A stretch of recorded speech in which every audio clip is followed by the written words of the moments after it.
आज हम goals book के बारे में बात करेंगे, जिसका लिंक आपको डिस्क्रिप्शन में मिल जाएगा। तो आइए बुक को शुरू करते हैं।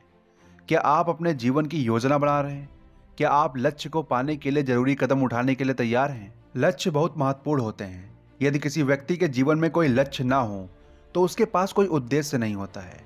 जीवन में उद्देश्य होने से आपको आदर्श, तर्क, विचार इत्यादि का बोध होता है। यदि आपके जीवन में उद्देश्य हो तो आपको पूर्ण होने का एहसास होता है। जब आप कोई लक्ष्य बनाते हैं तो यह बेहद जरूरी हो जाता है कि आप उसे पूरा करने के लिए जी तोड़ मेहनत करें। हार मान लेने से बस तनाव ही बढ़ेगा। जब आप लक्ष्य को पाने का प्रयास कर रहे हों तो अपने आप से प्रश्न पूछना भी बहुत महत्वपूर्ण होता है। ऐसा करने से आप अपनी वास्तु स्थिति का अंदाजा लगा सकते हैं और आपको यह भी समझ आ जाएगा कि लक्ष्य तक पहुंचने के लिए आपको और क्या करने की जरूरत है।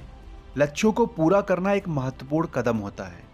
ऐसा करने से आपको संतुष्टि का अनुभव होगा, क्योंकि आपकी योजना और आपके प्रयास काम कर रहे हैं और बदले में आपको उपलब्धि, सफलता एवं कार्य संपन्नता मिलते हैं। याद रखिए, लक्ष्य की प्राप्ति एक सतत प्रक्रिया है। आपका हर कदम आपके जीवन की एक उपलब्धि है। अब हम जानेंगे कि लक्ष्य तक पहुंचने के लिए क्या करना चाहिए। लक्ष्य तक पहुंचने के लिए आपके अंदर कुछ गुणों का होना बहुत आवश्यक है। आइए इनमें से कुछ पर एक नज़र डालते हैं। अपने लक्ष्य को पाने के लिए आपको बहिर्गामी होने के साथ साथ हमेशा कुछ ज़्यादा करने के लिए तैयार रहना चाहिए। कई बार आप ऐसे अवरोधों का भी सामना करेंगे जो आपको यह आभास कराएंगे कि आप उन्हें पार नहीं कर सकते हैं। हमेशा ध्यान रखिए कि आप हर बाधा पार कर सकते हैं। कोई भी यह नहीं कह रहा कि लक्ष्य को पूरा करना आसान होगा। उन्हें आप ही निर्धारित करते हैं और आप ही उन्हें पूरा भी कर सकते हैं। इसीलिए यदि आप बहिर्मुखी होंगे तो आप जीवन में कुछ भी हासिल कर सकते हैं। अगला है धैर्यवान बनिए। एक बात का ध्यान रखिए कि आपकी यात्रा सुगम नहीं होगी और हमेशा आपके अनुसार इसकी दिशा तय नहीं होगी। लक्ष्य को पूरा करने के लिए आपको भरकस प्रयास और समय देना पड़ेगा। मजबूत बनिए।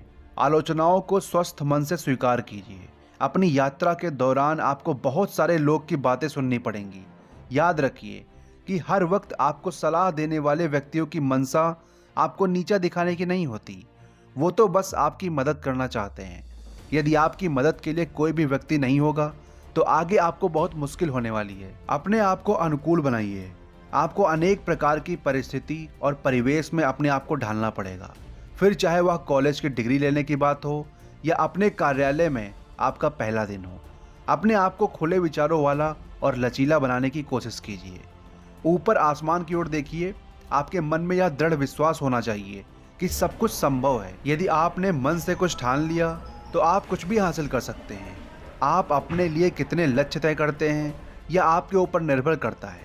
बस इस बात का ध्यान रखिए कि लक्ष्य इतने ऊंचे ना हो जहां तक आपका हाथ ही ना पहुंच सके। कुल मिलाकर लक्ष्य प्राप्ति के लिए जीवन में उद्देश्य का होना बहुत आवश्यक है। यदि आपके जीवन में कोई उद्देश्य होगा तो आप औंधे मुंह गिरने की बजाय इस दौड़ को जीत कर ही दम लेंगे। हम सब जीवन में लक्ष्य निर्धारित कर सकते हैं, मगर जब तक उद्देश्य निर्धारित नहीं होते तब तक लक्ष्य आपकी पहुंच से बाहर ही होते हैं। अब बात करेंगे लक्ष्य प्राप्ति के लिए योजना बनाने की प्रक्रिया। लघुकालीन और दीर्घकालीन दोनों ही प्रकार के लक्ष्यों को पूरा करने के लिए रणनीति बनाना बहुत महत्वपूर्ण होता है। दीर्घकालीन लक्ष्य एक ऐसी प्रक्रिया है जिसमें आप कुछ नया सृजन करने की कला विकसित करते हैं। इसमें आप अपने भविष्य की योजना तैयार करते हैं। ऐसी योजना 10, 15, 20 या उससे भी अधिक वर्षों के लिए बनाई जाती है। जब आप कोई ऐसी योजना बनाते हैं जो जीवन पर्यंत चलने वाली हो, तब आपकी योजना एक शक्तिशाली ऊर्जा स्रोत बन जाती है, जिससे आप हमेशा ऊर्जा प्राप्त कर सकते हैं।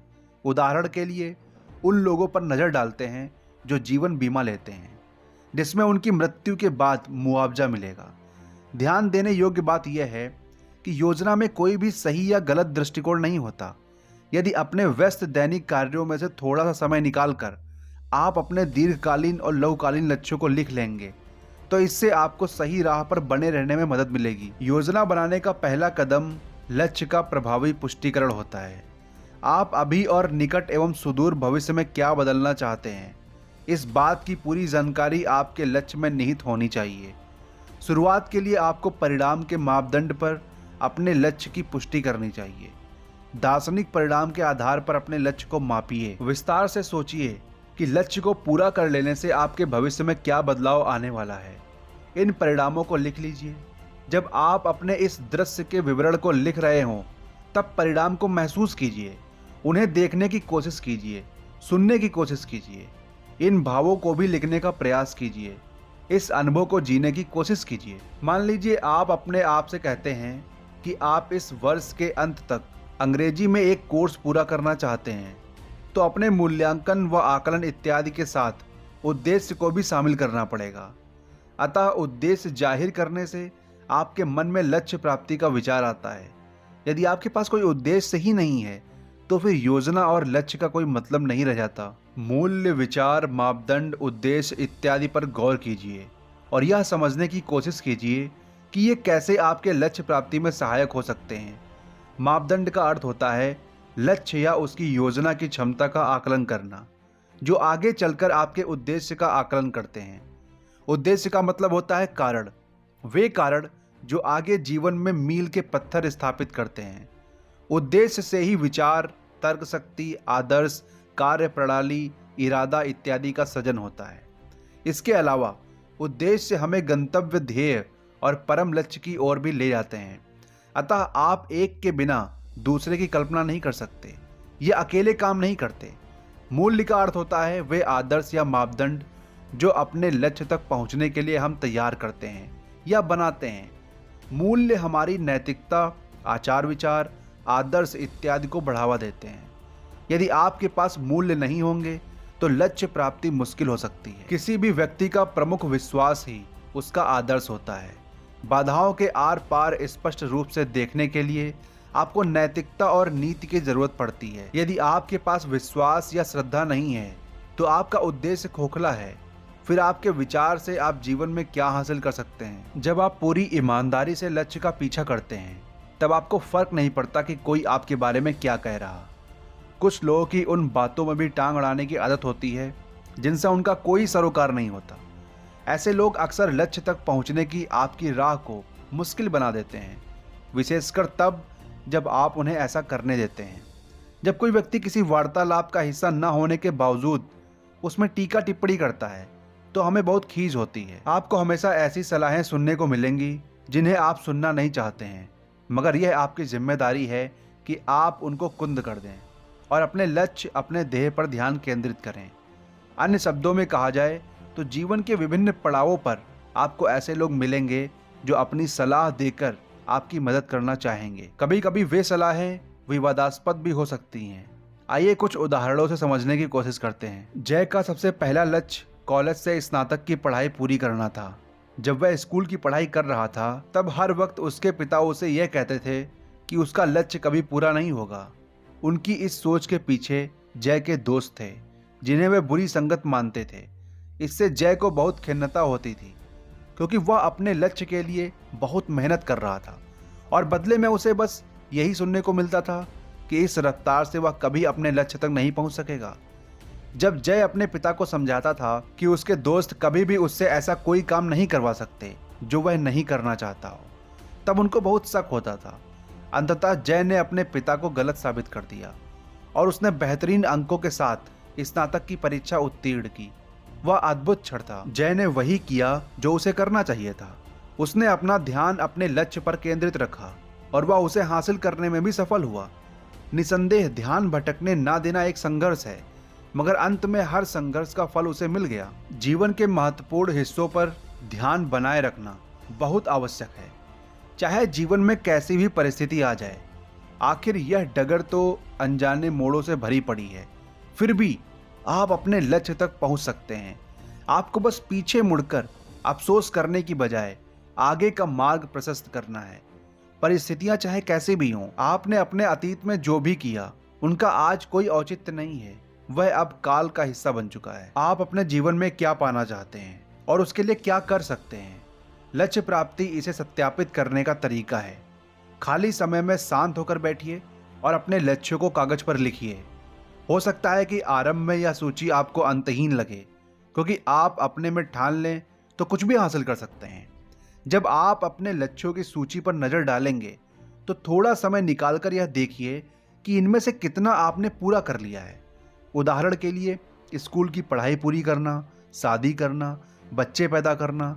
हालांकि इसके बावजूद कुछ लक्ष्य भी सामने आएंगे जिनका पूरा होना अभी बाकी है। उदाहरण के लिए मेडिकल प्रतिलिपि में डिग्री लेना, पैसे कमाना। हो सकता है कि यह कभी पूरा ना हो, मगर जब आप अपने लिए लक्ष्य तय करते हैं और उसके लिए मेहनत करते हैं तो सफलता मिलेगी ही। आपके लिए कुछ भी मुश्किल नहीं है। आपको तो बस उस उपहार का उपयोग करना है जो आपको बहुत पहले मिल चुका है। वह उपहार है ज्ञान। अपने लक्ष्य को पूरा करने की क्षमता हर किसी में होती है, मगर उन्हें वास्तव में पूरा वही लोग कर पाते हैं जिनके अंदर जुनून होता है। अपने लक्ष्य को पूरा करने के लिए आपके पास और भी रास्ते हैं। अपने लक्ष्य को पूरा करने का एक बेहतर तरीका है कि आप अपने आप को आज से 5 या 10 वर्षों के बाद भविष्य में देखें और कल्पना करें। मान लीजिए कि अभी आप शहर में एक छोटे से घर में रहते हैं और आपका सपना है कि 5 वर्षों के बाद आप शहर के बाहर एक बड़े से घर में रहें जिसमें बगीचा भी हो। यदि आप इस लक्ष्य को पाना चाहते हैं तो आपको बहुत मेहनत करनी पड़ेगी ताकि आप अपने सपने को सच कर सकें, वरना वह घर सिर्फ आपके दिमाग में रह जाएगा जो कभी वास्तविकता में परिवर्तित नहीं हो सकेगा।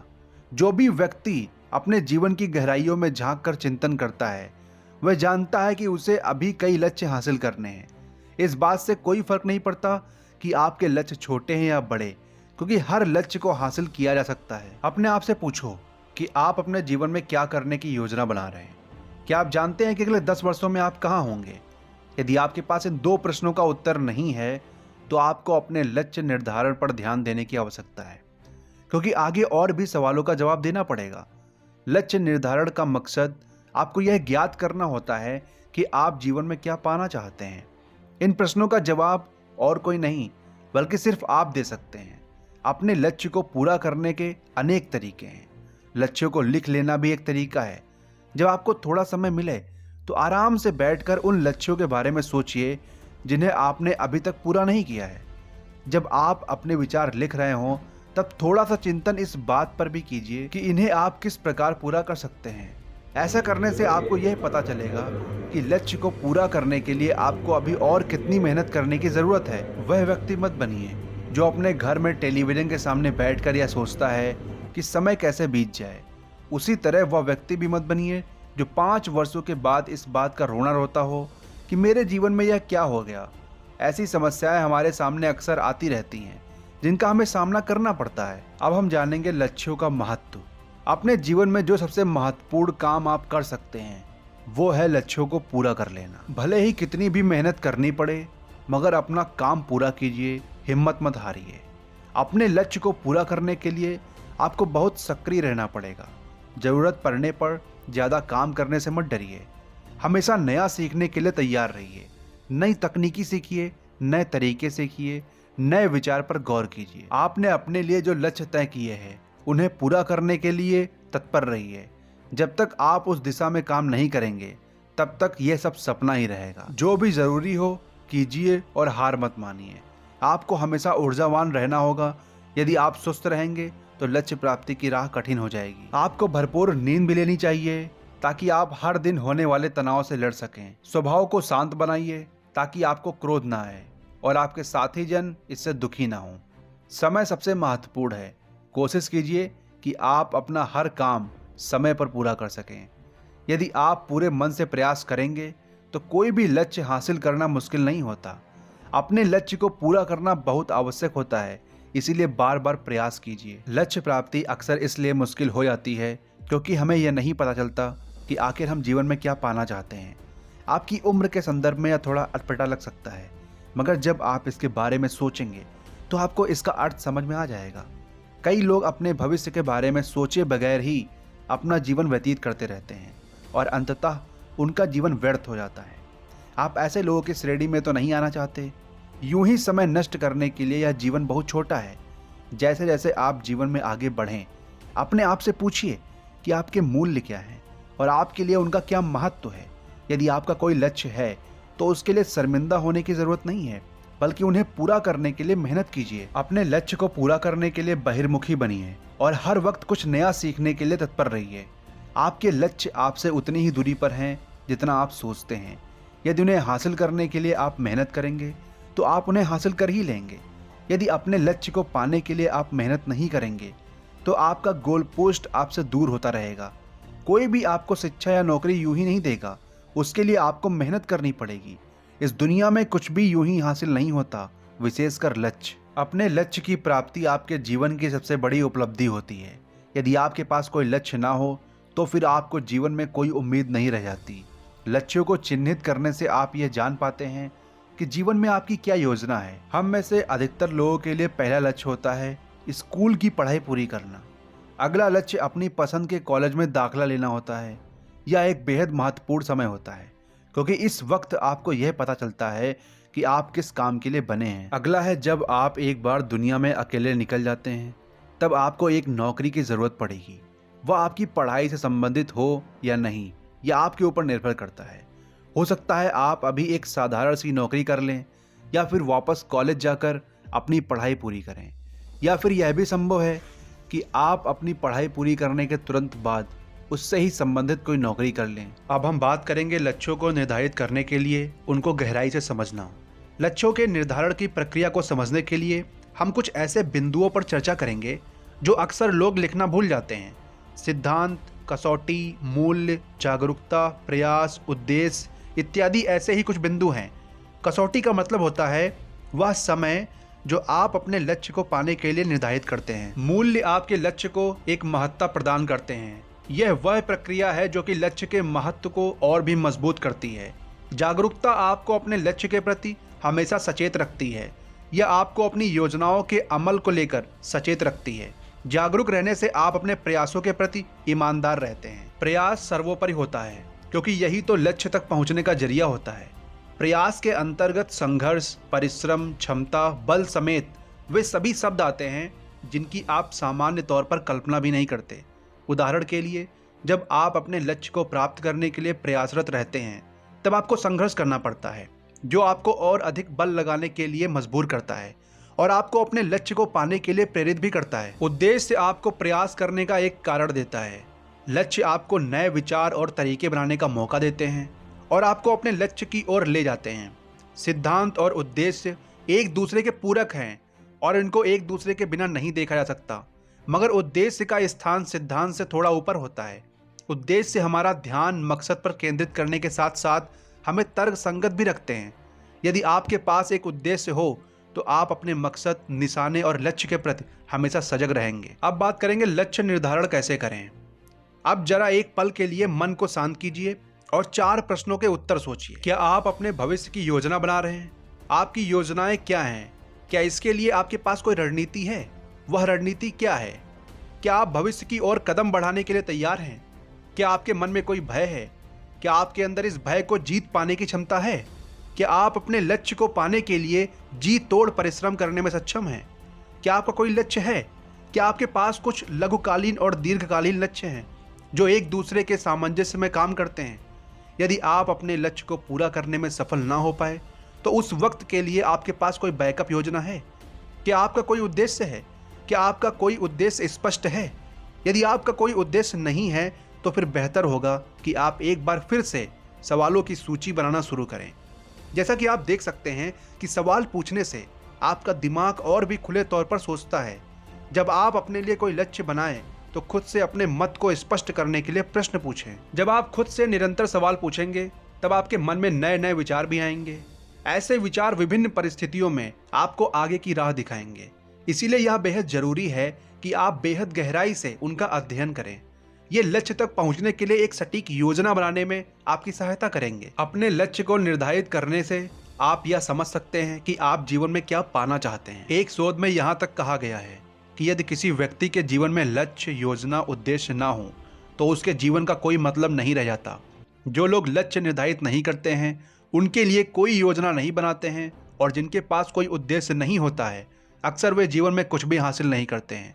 जब एक व्यक्ति अपने जीवन में कुछ हासिल नहीं करता है तो वह खुद को दूसरों से कमतर समझने लगता है और उसका आत्मविश्वास चूर चूर हो जाता है। यह अवस्था उसे शराब, ड्रग्स और अपराध इत्यादि की ओर धकेल सकती है। अब बात करेंगे इंस्पिरेशन की। इंस्पिरेशन लक्ष्य को पाने के लिए प्रोत्साहन देती है। यह बिना झंझट सीखने, समझने और आगे बढ़ने में मदद करती है। यह हमारे अंदर मौजूद वह उत्तेजना या उत्साह है जो हमारे उद्देश्य और समझदारी को बनाए रखता है। इंस्पिरेशन कैसे विकसित होती है और कैसे यह लक्ष्य प्राप्ति में सहायक होती है, इस बात को समझने के लिए कुछ बिंदुओं को जानना पड़ेगा। जैसे कि है पहला चरण, खुद से वादा कीजिए। पूरी प्रक्रिया के दौरान अपने लक्ष्यों का आकलन कीजिए, उन्हें पूरा करने के लिए जी तोड़ मेहनत कीजिए। प्राप्ति अपने आप हो जाएगी। आकलन संतुलन के साथ कीजिए, क्योंकि आपको इच्छा शक्ति, स्व अनुशासन, उद्देश्य एवं इंस्पिरेशन विकसित करनी है और खुद को अधिक आंक लेने से निराशा ही मिलेगी। दूसरा चरण है, आज आप अपनी असहजता को पहचानिए और उन पर काबू कीजिए। इन्होंने अनेक बार आपको पीछे धकेला है, इसीलिए आज आप अपनी असहजता से थोड़ा परिचित हो जाएंगे। मान लीजिए आप कोई परीक्षा अभी नहीं देना चाहते, क्योंकि अभी आपने कुछ और सोच रखा है, मगर आपको यह भी तय करना पड़ेगा कि यह आपके लिए कितना महत्वपूर्ण है और अपनी इस असहजता से मुंह छिपाने से क्या परिणाम होंगे। सोचिए कि कैसे अपनी इस असहजता से भागकर आप अपने लक्ष्य से भटक रहे हैं। अब उस असहजता का सामना कीजिए और परीक्षा दीजिए। याद रखिए कि यदि आपने आज उसे टाल दिया तो कल आप लक्ष्य प्राप्ति की राह में एकदम पीछे खड़े होंगे। समय के बारे में सोचिए। आप अभी जमीन पर झाड़ू नहीं लगाना चाहते हैं, मगर यदि आप अभी कर लेंगे तो 2 मिनट के बाद आप देखेंगे कि आपका काम पूरा हो चुका है और ज़मीन बिल्कुल साफ हो चुकी है। सोचिए, आप अभी परीक्षा नहीं देना चाहते हैं, मगर अब यह जरूरी हो चुका है। यदि आप अनिच्छा या बिना किसी अभिलाषा के परीक्षा देंगे तो आप असफल ही होंगे। परीक्षा के महत्व और उद्देश्य के बारे में सोचिए। असहजता बहुत बड़ी बाधा है। उनसे मुंह छिपाकर भागना एक प्रकार से नकारात्मक टाल मटोल है। इसीलिए अपनी असहजता से निपटने के लिए अपने मन और शरीर को तैयार कीजिए। मान लीजिए आप अभी परीक्षा देना चाहते हैं ताकि आपके पास दूसरे काम को पूरा करने के लिए समय हो। जब आप बात करते हैं तो कुर्सी पर सीधे बैठिए या फिर बिल्कुल सीधे खड़े रहिए। इससे आत्मविश्वास मिलता है। अब परीक्षा देने के सभी पहलुओं पर गौर कीजिए। वह कौन सी चीज़ है जो आपको हतोत्साहित करती है या आपकी प्रेरणा को कम करती है। जब आप विभिन्न पहलुओं पर गौर करेंगे तो आपको पता चलेगा कि परीक्षा के ऐसे बहुत से क्षेत्र हैं जो मुश्किल हैं। इसके लिए आप अपने कमज़ोर पक्ष को मजबूत बनाने के लिए अधिक पढ़ाई कर सकते हैं। हो सकता है कि गणित के सवाल आपको थोड़ा परेशान करते हों, तो अलग अलग प्रकार के सवालों को अधिक से अधिक पढ़िए। इसी प्रकार से आपके बैठने की मुद्रा भी आपको असहज कर सकती है। इसके लिए अपनी मुद्रा को थोड़ा बदल लीजिए। आप स्वयं से इस बारे में भी बात कर सकते हैं कि परीक्षा के नाम से आपको कितना डर लगता है। जब आप अपने आप से बात करते हैं तब कई बार आपको यह एहसास होगा कि असहजता तो बस आपके मन का एक वहम था जो आपको आगे बढ़ने से रोक रहा था। दूसरे शब्दों में कहा जाए तो जब जब आपने जीवन में कुछ पाने की कोशिश की तब तब हर बार कोई न कोई शक्ति आपको ऐसा करने नहीं देती थी। यदि आप खुद से बात करेंगे तब आपको पता चलेगा कि जिन बातों को आपने बोझ बना रखा था उनका तो असल में कोई अस्तित्व ही नहीं था। अब हम बात करेंगे इच्छा शक्ति की। यदि आपके अंदर अपनी योजना पर काम करने की इच्छा शक्ति है तो आपके अंदर लक्ष्य को प्राप्त करने की क्षमता है। बातों से ज़्यादा महत्व प्रयासों का होता है और प्रयत्नहीन प्रार्थना बेकार है। हम ऐसे कई महापुरुषों के बारे में जानते हैं जिन्होंने इतिहास में अपना नाम दर्ज करवाया है। इन लोगों ने बैठकर किसी और को कुछ करते हुए देखने की बजाय खुद कुछ करने का निर्णय लिया था।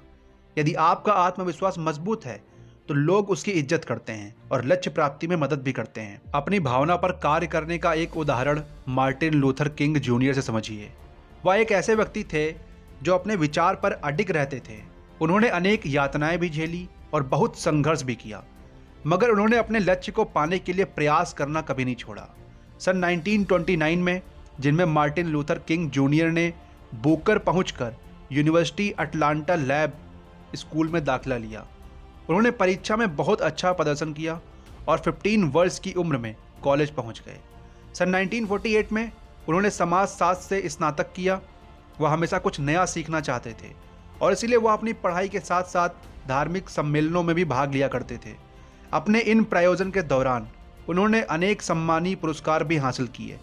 हमेशा थोड़ा और हासिल करने की उनकी भावना में यह एक निर्णायक मोड़ था।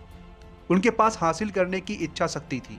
अपनी पढ़ाई के दौरान मार्टिन लूथर किंग जूनियर ने कई पुरस्कार जीते और सर्वश्रेष्ठ सम्मान के साथ स्नातक की उपाधि हासिल की। मार्टिन लूथर किंग जूनियर ने इसके अलावा 19 और उपाधियां हासिल की और अंततः नोबेल शांति पुरस्कार से सम्मानित भी हुए। उनके लक्ष्य बहुत स्पष्ट थे। अब एक बार अपने आप से पूछिए कि अपने लक्ष्य को पाने के लिए क्या आप ऐसे प्रयास कर सकते हैं? हो सकता है कि आपको उन राहों पर ना चलना पड़े जिन पर मार्टिन लूथर किंग जूनियर को चलना पड़ा था, मगर आपकी अपनी समस्याएं तो जरूर होंगी। इसीलिए अपने आप से पूछिए कि आप जीवन की दौड़ को जीतने के लिए, युद्ध करने के लिए तैयार हैं। इन सब के बावजूद अपने लक्ष्य को हासिल करने के लिए आपको प्रयासों के अलावा और भी चीज़ों की ज़रूरत पड़ेगी। उदाहरण के लिए, एक विस्तृत और व्यवस्थित योजना से आपको लक्ष्य प्राप्ति के लिए बल भी मिलेगा और आप इसके लिए ज़रूरी प्रयास भी कर सकेंगे। जब आप अपने लक्ष्य को लिख रहे हों तब आप उनमें कुछ प्रयास भी डाल दें जिससे आपकी योजना स्पष्ट दिखने लगे। इसीलिए हर पक्ष को मजबूत कीजिए। लिखते वक्त बहानों के लिए कोई जगह न रखिए। यदि आप बहाने बनाएंगे तब हो सकता है कि अपनी यात्रा के दौरान आपको बहुत सारी रुकावटों का सामना भी करना पड़े। यह भी हो सकता है कि आप मंजिल तक पहुंच ही ना पाएं। इसके साथ ही यह भी याद रखिए कि सबसे बेहतरीन योजना भी फेल हो सकती है। अपने लक्ष्य को लिखते समय इस बात को ध्यान में रखिए। अपनी योजना में बैकअप योजना के लिए भी जगह रखिए ताकि असफलताओं और अवरोधों इत्यादि से निकल सकें। बैकअप योजना से आपको उत्साह, मदद और समर्थन इत्यादि मिलने की संभावना बनी रहती है। यदि आपके पास कोई समर्थन है तो इसका अर्थ है कि आपकी योजना तैयार है। लक्ष्य प्राप्ति के लिए बैकअप योजना बेहद महत्वपूर्ण है। अब बात करेंगे धन की समस्या। आर्थिक मुद्दा एक बेहद महत्वपूर्ण पक्ष होता है क्योंकि इसकी वजह से लक्ष्य प्राप्ति में रुकावट या अवरोध आ सकते हैं। आर्थिक मुद्दों में यह तय करने की क्षमता होती है कि आप अपने लक्ष्य को समय पर पूरा कर सकेंगे या नहीं। इसीलिए धन का सही प्रबंध करना लक्ष्य प्राप्ति के लिए बहुत महत्वपूर्ण होता है। कई लोग अपने जीवन में सिर्फ बहाने बनाते रह जाते हैं। उदाहरण के लिए, मैं कॉलेज की पढ़ाई पूरी करने वाला अपना लक्ष्य इसलिए पूरा नहीं कर पाया क्योंकि मेरे पास इसके लिए पैसे नहीं थे। इसके विपरीत इसी बात को सही तरीके से कहा जाए तो मुझे कुछ धन जमा करना है ताकि मैं अपने कॉलेज से स्नातक की डिग्री लेकर एक अच्छी नौकरी पा सकूं। इसीलिए हमें इस बात पर विचार करना चाहिए कि किस प्रकार धन जमा होगा, क्योंकि धन समय होता है और समय हमें हमारे लक्ष्य की ओर ले जाता है। धन प्रबंध शुरू करते समय हमें और भी कई छोटी छोटी बातों का ध्यान रखना पड़ेगा। कई लोग धन की कमी से दबाव में आ जाते हैं। अन्य शब्दों में कहें तो उन्हें ऐसा लगता है कि उनके पास धन की बहुत बड़ी कमी है और इस चक्कर में वे अपनी आमदनी से ज़्यादा खर्च कर जाते हैं। इस वजह से पहले से ही मुश्किल हालात और भी मुश्किल हो जाते हैं। उदाहरण के लिए मान लीजिए, आपके पड़ोस में रहने वाला परिवार अक्सर भूखा सोता है। यह परिस्थिति देखकर आपके मन में कुछ ऐसा करने का विचार आएगा जिससे हर व्यक्ति को खाना मिल सके। हालांकि जब आपको यह पता चले कि वह परिवार इसलिए भूखा सोता है क्योंकि वह अपने पैसे खाने से पहले फ़ोन रिचार्ज कराने में खर्च करता है, तो परिस्थिति यह है कि वह परिवार अपने पैसे सही ढंग से खर्च नहीं कर रहा है, जबकि उस परिवार का हर सदस्य काम करने योग्य है। अगले उदाहरण में एक ऐसी विधवा स्त्री के बारे में सोचिए जिसे मानसिक रूप से कमज़ोर अपने 2 बच्चों को पालना पोसना है। इसके अलावा बचपन में हुए हादसों के कारण उसका अपना स्वास्थ्य भी ठीक नहीं रहता है। वह नशे की लत और अवसाद से भी ग्रसित रह चुकी है, फिर भी वह लेख लिखना और छोटे मोटे काम कर पा रही है। एक प्रकार से वह ऐसे लक्ष्यों को पूरा कर रही है जो उसने कभी अपने लिए निर्धारित ही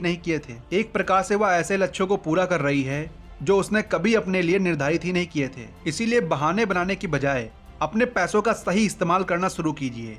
इसके लिए सबसे पहले अपनी आमदनी से ज़्यादा खर्च करना बंद कर दीजिए। अब लास्ट में मैं आपसे यही कहना चाहूँगा, लक्ष्य इस प्रकार निर्धारित किए जाने चाहिए जिससे उनको पूरा किया जा सके। इसीलिए लक्ष्य निर्धारित करते समय तर्क का सहारा लीजिए। यदि आप ऐसे लक्ष्य बना लेंगे जो आपकी पहुंच से बाहर हैं, तो संभव है कि आप अंत तक ना पहुंच पाएं और हतोत्साहित होकर बीच में ही दौड़ से बाहर हो जाएं। इससे नकारात्मकता बढ़ती है। अपनी पहुंच से बाहर लक्ष्य निर्धारित करने से आपको निराशा ही हाथ लगेगी, जिसके परिणाम स्वरूप आपके आत्मसम्मान, आत्मविश्वास और ऐसी अन्य भावनाओं को ठेस पहुंचेगी। कुल मिलाकर लक्ष्य जीवन की दौड़ में भाग लेकर उसे जीतने का एक जरिया है। तो आपको ये वीडियो कैसे लगी कमेंट सेक्शन में जरूर बताना। मिलते हैं नेक्स्ट वीडियो में नेक्स्ट बुक समरी के साथ। अभी के लिए जय हिंद।